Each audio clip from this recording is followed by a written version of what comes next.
What is a satellite?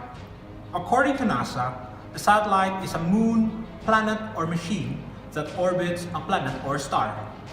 The satellite we are talking about is the artificial satellite, which is used for communication, the internet, and the global positioning system, or the GPS.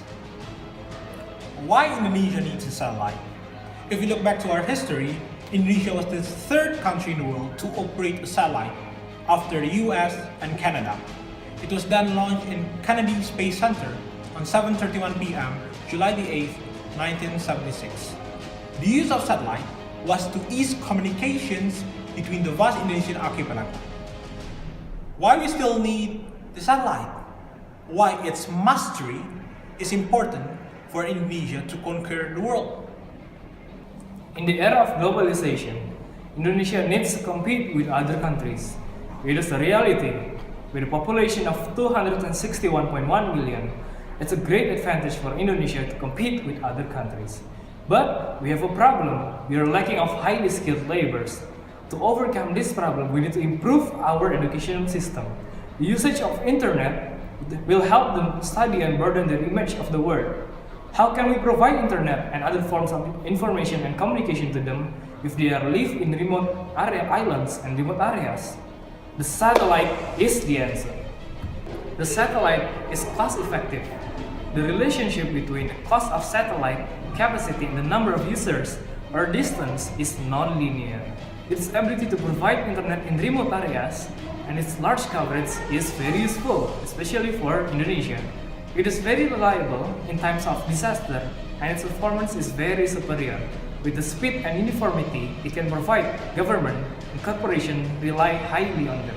On the other hand, satellites are quite expensive to build and launch. The cost of building a satellite is between $50 to $400 million, and to launch it, a rocket is required with cost of an extra $500 million. A microsatellite which Lapan launched from India costs 100 million rupiahs per kilo mass. There are also delays during broadcasting and impossible to maintain and repair. Despite of being an effective method of communication, some opponents of satellites argue that the fiber optic is more effective. Fiber optics offer a lower risk and it can be repaired. But we came back to Indonesia, where it is not efficient to build cables throughout the 17,000 Indonesian islands. We got this idea. We need to be independent in terms of producing satellite. It will help people to be more highly skilled and it will cut down the costs of production of a satellite and also increase our country's revenue.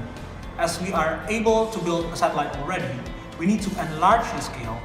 How? We sent Indonesians abroad to learn satellite technology, and while they are abroad, the government, communications and broadcasting companies created a joint venture which aims to build the original Indonesian satellite. In the meantime, Lapan needs to keep on researching and developing their microsatellites. And when these students came back to Indonesia, we built our own large-scale satellite, which we will launch in, say, first, India. After the world recognizes and acknowledges Indonesia's satellite manufacturing industry, people will come from abroad to build satellites here and the industry becomes profitable. And after our industry becomes more profitable, we build our own space center.